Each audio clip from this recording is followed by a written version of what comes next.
Akhululwe ngebheyili amalungu amathathu ombutho i-Operation Dudula emva kwezityholo zokuphazamisa inkonzo kwiklinikhi iLillian Ngoyi eDiepkloof kwiveki ephelileyo.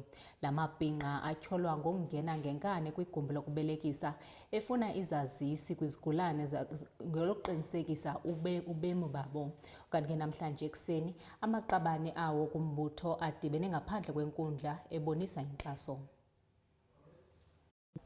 Amapolisa ngolwesine weveki ephelileyo abambe amalungu amathathu weqela Operation Dudula kwiziko lezempilo iLillian Ngoyi eDiepkloof ngetyala lokuphula umthetho wezempilo kuzwelonke kunye nobundlobongela esidlangalaleni. Kungoku nje i-Operation Dudula inyanzelisa ukuba aba basetyhini bathathu babanjweyo bakhululwe ngokungxamisekileyo. Sizwa ubuhlungu singabomama ukuthi kunabomama bethu ababoshwe ngenyanga yabomama. Beboshelwa into engekho at all, beboshelwa ukuthi balwela ama-right wabo. Njengoba bebelwela i-country without ukuthi balwela abomama kuphela, but bebelwela amalungelo wethu as South Africans. Amalungelo wethu yini? Bebeseklinikhi eKosi, kuneklinikhi abathi iKosi, iLillian Ngoyi clinic. Balwela silwela ini? Silwela ukuthi akuna i-foreigner elizongena eklinikhi yethu lithole free medication.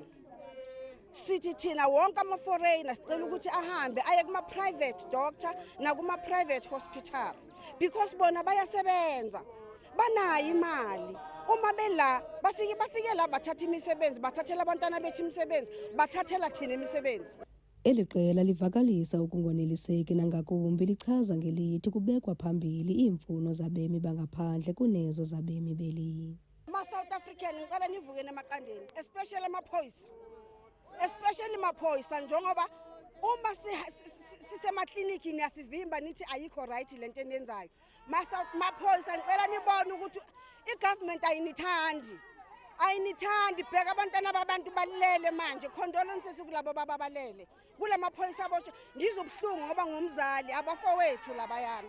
So nje please maphoyisa vukani emaqandeni. uRamaphosa igovernment ye-ANC ayizange yanithanda, ayinithandi. La malungu mathathu weliqela ngethuba evele kwinkundla kamantyi yase-Orlando aye akhululwa ngebheyile yasimahla.